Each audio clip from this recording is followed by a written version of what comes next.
le ministère de la Culture et la Direction nationale du livre sont fiers d'annoncer l'organisation de la 2e édition de la Foire internationale du livre d'Haïti, FILA, qui aura lieu du 11 au 14 décembre 2014 au Palais municipal de Delma.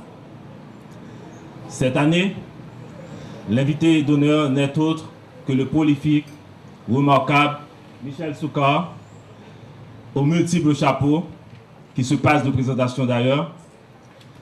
Il est à la fois, comme vous le savez, journaliste, romancier, historien, professeur. Il a déjà publié plus d'une vingtaine d'ouvrages, dont les derniers sont disponibles dans la collection Textes retrouvés.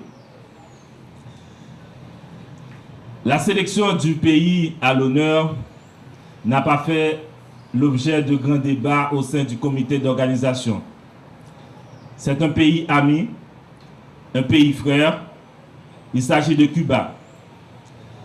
La proximité des deux territoires a joué pour beaucoup dans le choix final, tout en considérant les relations qui existent déjà dans divers domaines.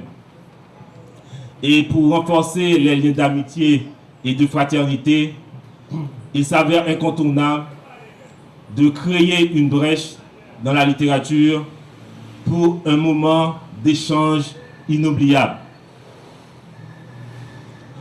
José Martí et Aléo Carpentier sont des écrivains cubains qui ont séjourné au moins une fois en Haïti.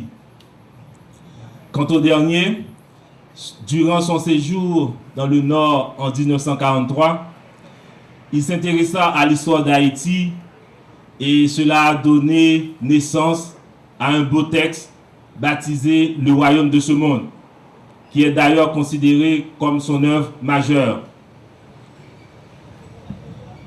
Il n'y a rien de plus réjouissant que lorsqu'on se rapproche de ses amis, de ses frères, pour mieux se comprendre et s'apprécier. Contrairement à l'an passé, les activités se dérouleront dans certaines villes de province. Nous pouvons citer Cap-Haïtien, Saint-Marc, Gonaïves, Cancoque, Cabaret, Port-Salut, Les Cayes. De même que d'autres lieux de Port-au-Prince recevront des conférences, des projections de documentaires, des représentations théâtrales, de l'animation musicale, comme par exemple l'espace Café Philo, Café des Copains, Royal Oasis, Le Villac, la DNL et tant d'autres endroits. Le thème de cette édition est le suivant: partager le savoir pour changer le monde. À la DNL, nous croyons que la connaissance ne doit pas rester dans l'escarcelle d'une minorité cloisonnée dans les méandres de la mégalomanie. Il faut établir des voies de communication tangibles entre les différents peuples qui habitent ce village afin d'appréhender à sa juste valeur la quintessence de la vie.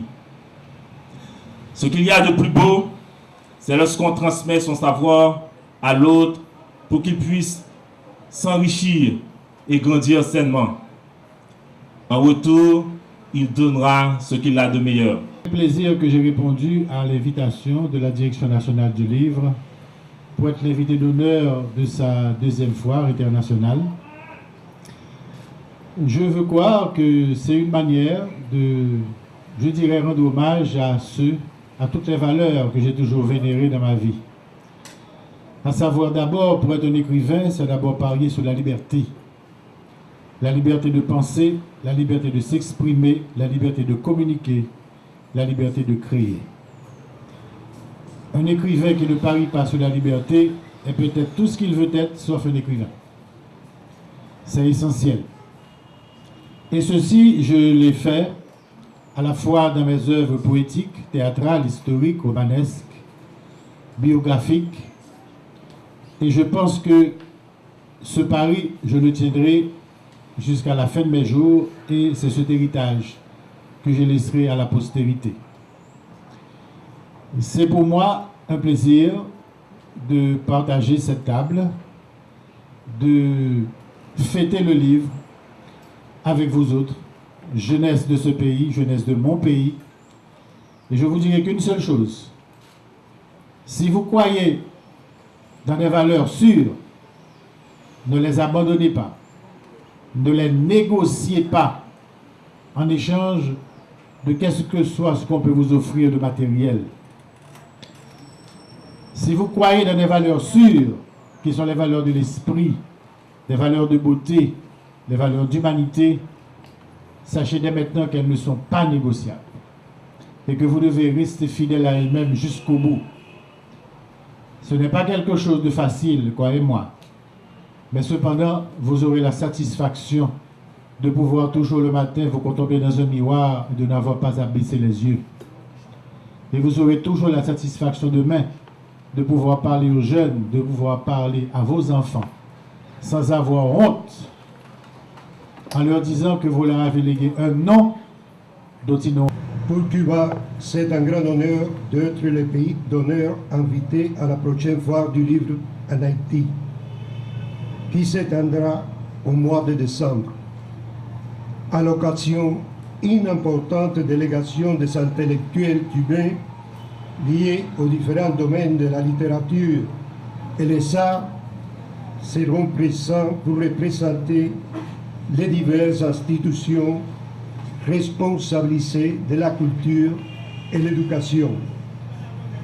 L'année dernière, Cuba avait participé avec une modeste représentation, mais avec un catalogue de diverses publications nationales qui ont inclus des titres publiés pour l'occasion et pour les enfants haïtiens en langue créole. À partir du triomphe de la Révolution en 1959, notre gouvernement avait eu comme priorité l'éradication de l'analphabétisme et de donner accès à tous les enfants à l'école. C'est ainsi que dans une année, on avait éradiqué l'illettrisme dans notre pays à partir d'une vaste campagne dans laquelle la pensée de notre héros national, José Martí, se faisait réalité. Être culte. La 20e foire à Cuba a été dédiée au bicentenaire de l'indépendance de l'Amérique et à la révolution haïtienne. Une fois encore, je ne manque pas de remercier les organisateurs pour ces symboles d'amitié envers notre pays et à la reconnaissance que Cuba fait dans les domaines de l'éducation,